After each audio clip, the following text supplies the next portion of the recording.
Welcome to the True Detectives podcast. Get ready for another crazy investigation. You guys sent in some seriously cool excerpts this week. Yeah. A whole swashbuckling tale of a disgraced naval officer turned pirate detective. I love it already. It's pretty awesome, right? Yeah.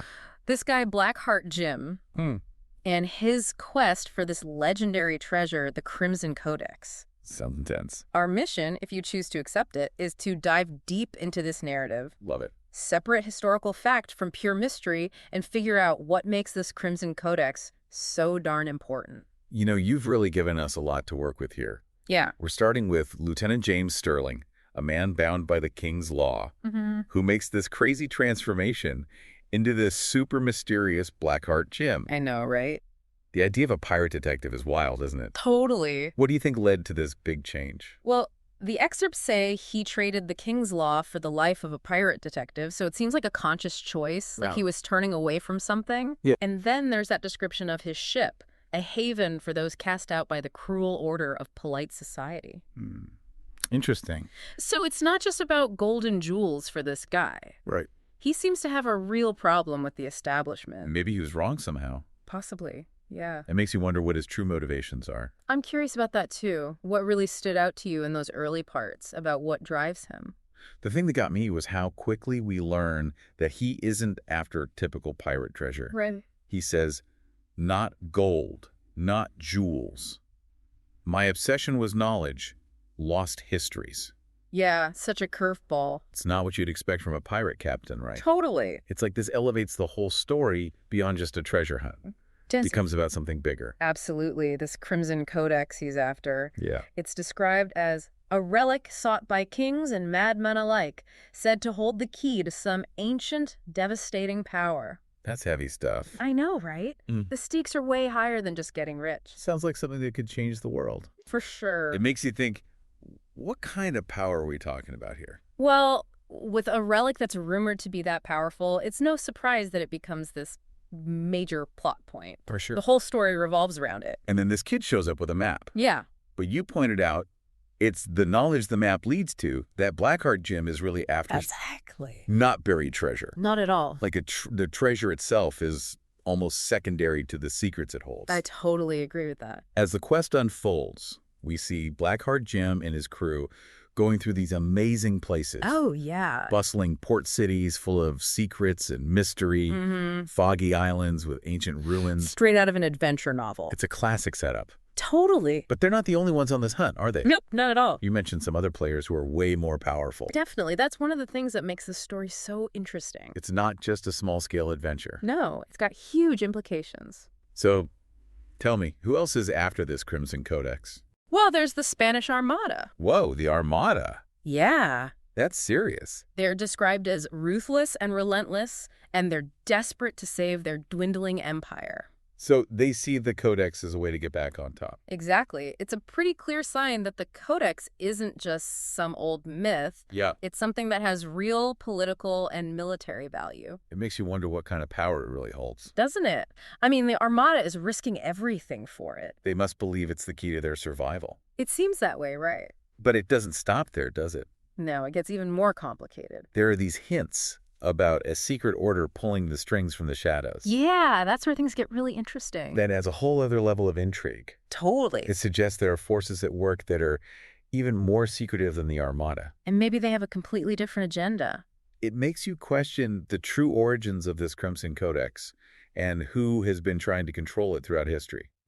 I know, right? It's like, what could possibly be so powerful that it needs to be kept secret for so long? It's a fascinating mystery. And to navigate this dangerous world, Blackheart Jim has put together a very unusual crew. Oh, yeah.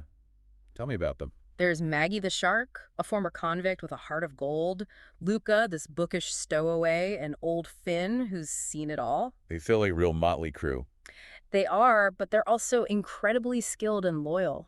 That description of them as misfits is really interesting. It is, isn't it? It reinforces the idea that Blackheart Jim has intentionally chosen people who are outside of mainstream society. Yeah, like he identifies with them somehow. Maybe because he feels like an outcast himself. That makes sense. What about Maggie? What's her story? Well, she's described as this former convict with a heart of battered gold, which suggests that she's tough but also compassionate.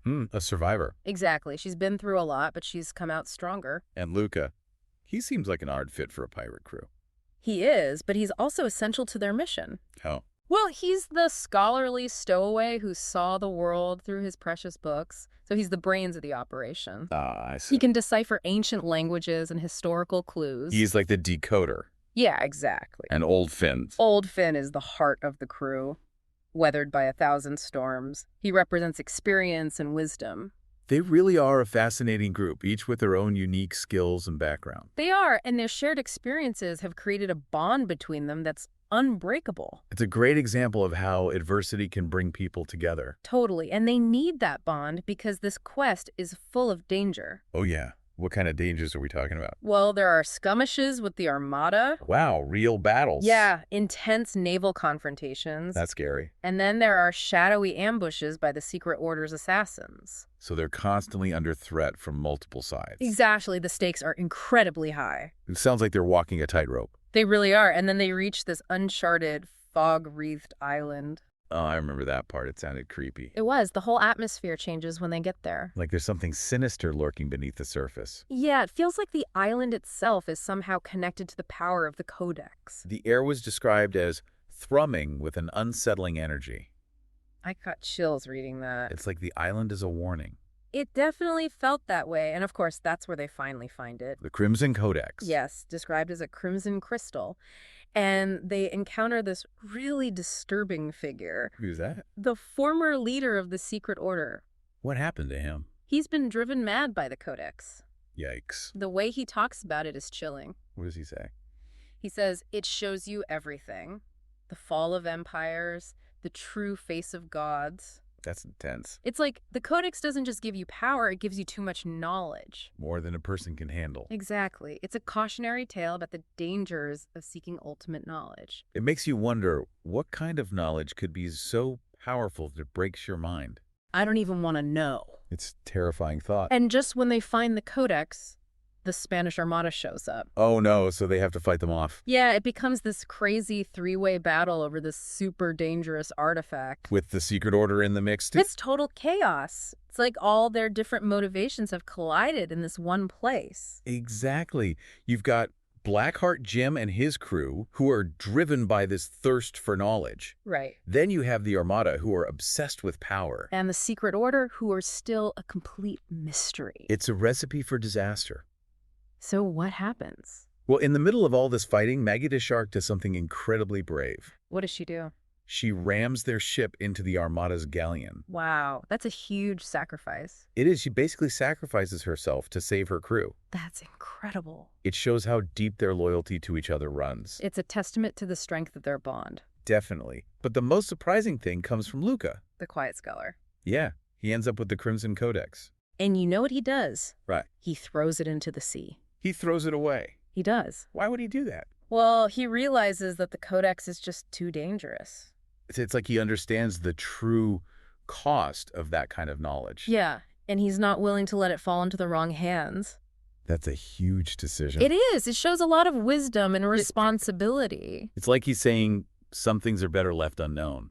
I think that's exactly what he's saying. So they escape the island, the Armada is defeated, and the Codex is lost forever. Yeah, it's a bittersweet victory. It is. They lose the treasure, but they save the world. And maybe that's the real treasure. It makes you think about the value of knowledge versus the dangers it can pose. Definitely. And the story ends with Maggie asking Blackheart Jim, so Captain Dotway, where to next? I love that ending. It's like their journey isn't over. Not at all. It's just the beginning. It feels like Blackheart Jim has realized that there's more to life than just finding treasure. Yeah, he's become a true explorer, someone who's driven by curiosity and the desire to understand the world. He's a detective of the unknown. I like that, a detective of the unknown. So we've uncovered a lot in this investigation into the story of Blackheart Jim and the Crimson Codex. We have. It's been a wild ride. We've seen how the pursuit of this legendary relic drew in all sorts of people. From pirates to the Spanish Armada to this mysterious secret order. And we've seen how their desires and fears played out in this high-stakes treasure hunt. It's been a fascinating exploration of power, knowledge, and the choices we make when faced with something truly extraordinary. Luca's decision to destroy the codex raises some really important questions. It does. It makes you think about the responsibility that comes with knowledge. Especially knowledge that has the potential to be dangerous. We hope this investigation into the Devil's Chart has sparked your curiosity. And maybe made you think about the world in a new way. There are so many stories out there waiting to be discovered. So many mysteries to unravel. And we'll be back next time to dive into another one. Don't forget to rate and follow the True Detectives podcast for more crazy investigations into the unexpected. See you next time.